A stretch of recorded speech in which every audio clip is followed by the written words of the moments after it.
बाबूजी ने कभी मदिरा पान नहीं किया। तो बहुत से लोग आश्चर्य होते थे कि आप शराब पीते नहीं तो मधुशाला कैसे लिख दिया आपने। और काफ़ी इसका विरोध भी हुआ उस ज़माने में। ऐसा विरोध हुआ कि मधुशाला जो है वो जो नई पीढ़ी है, जो नौजवान पीढ़ी है, इसको गुमराह कर रही है। और बात होते होते ये गांधी जी तक भी पहुंच गई, महात्मा गांधी जी के साथ। तो गांधी जी ने बाबूजी को बुलाया और कहा, पढ़ो क्या लिखा है तुमने। तो उन्होंने पढ़ के सुना। उन्होंने कहा इसमें तो कोई खराबी नहीं है। तो बच गए बाबूजी, उन्होंने कहा। लेकिन ये बात उनको कई बार आती रहती थी कि आप पीते नहीं हैं तो कैसे लिखते हैं आप। तो बाबूजी ने अपने एक संस्करण में, परिशिष्ट में लिखा है उन्होंने कि अचानक उनको याद आया कि वो कायस्तों के कुल में पैदा हुए थे। कायस्थ जात होती है, पता नहीं आप में से कोई हम यहाँ पर।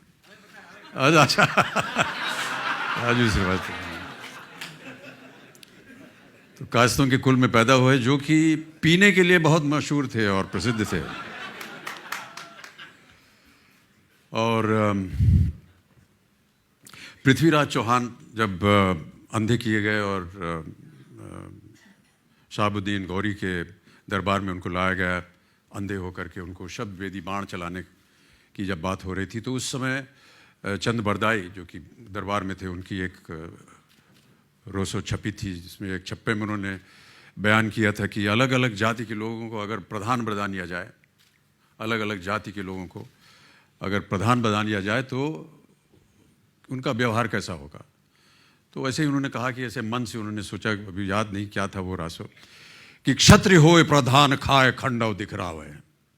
क्षत्रिय को अगर आप प्रधान बनाएंगे देश का तो वो खाएगा और खंडव यानी तलवार दिखाएगा। साहू होए प्रधान भरे घर राज थमावे। बनिया को अगर बनाएंगे आप प्रधान तो वो अपना घर भरेगा और राज किसी और को थमा देगा।